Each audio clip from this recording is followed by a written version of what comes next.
Currently it's 2 in the morning, and I figured, why not tell a story? And what I'm about to tell you happened last night. Also, you're going to have to excuse the glare because I need these goggles to see. Okay, I'm going to tell you the story about my sister. Last night, she went out with some friends. First of all, she lives in Louisiana with her boyfriend, and they came down to visit. Well, she went out with some friends for a little bit, and they got their hands on some moonshine, and she drank it, and then she came back, and moonshine is, you just don't mess with it. She could hardly stand on her own, and, okay, her friends, they wouldn't leave, and my mom went out there, and she told them, open up the gate. She said, get the hell off our property. And they started calling my mom a whore and a slut. Why? I don't know. That's the emergency insults to use against a female. So my mom was about to go ham and destroy them. She didn't because they ran away or drove away. But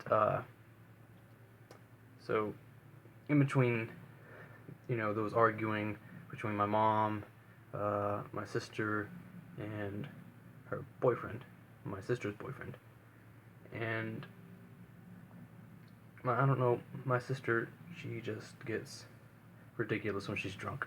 When she has a couple beers, she's fine, but when she drinks something like moonshine, she sucks.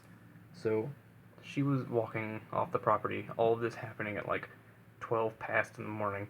She walked off the property, and then I decided to follow her because why would I just let her go and get eaten by, I don't know, a mosquito?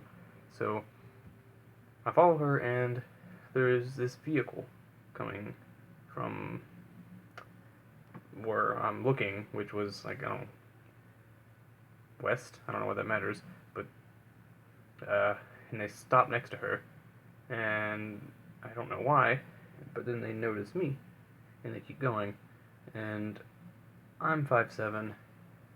I'm like 175. I don't have any muscles, and I'm very dorky looking, so I don't know what about me would have intimidated them, unless they were like little pine cones or something. So they drive off, and then my sister, she gets into her head like, oh, they're probably trying to pick me up, go kill me or eat me or something. And she told her boyfriend.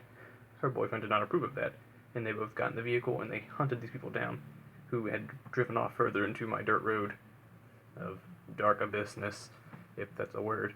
And I was waiting outside. I was in the bushes, our bushes, and I heard his truck revving from the end of the neighborhood, and I was thinking, okay, something's happening. And then I heard, he put some pedal to the metal, and then the vehicle that stopped next to my sister drove by around 80 miles an hour. His truck, which would dominate this vehicle, would also sound very nice. It drove by, also around 80 miles an hour, and they had a high-speed chase all the way to the end of the road. So what happened is I was waiting outside. I was like, someone has to come back. Either my sister and her boyfriend are going to come back, or the creepy killers are going to come back. So I saw a vehicle turn around and come this way, and I didn't want to go inside because, like, what if the killers come in there and catch us off guard? So I was like, alright, I gotta hide somewhere. So I looked over to my neighbor, who I'll call Mr. Pringles. I hide in Mr. Pringles' bushes. You gotta mix it up with the bushes. You don't want to stay in the same bush for too long, or something's gonna find you.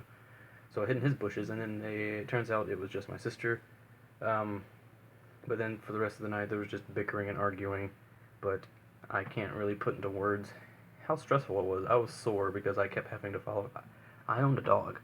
I owned a puppy, and that puppy liked to make a habit out of pissing on my bed and just disobeying me, and that was less stressful than having to follow my sister like a duck and make sure that she didn't jump off a bridge, because she was talking about jumping off of bridges. I don't know why. I guess alcohol makes you freaking crazy. I don't know. So all that happened, and eventually she got into her bed with her boyfriend. they were freaking bickering. So one thing led to the other, and he came down the stairs, and they were in the kitchen eating, and then we heard something like a shuffle. Just picture what a shuffle sounds like.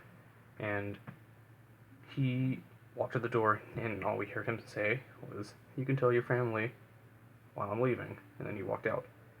And he got a good 30 miles away. He decided to come back. I guess he cares about her.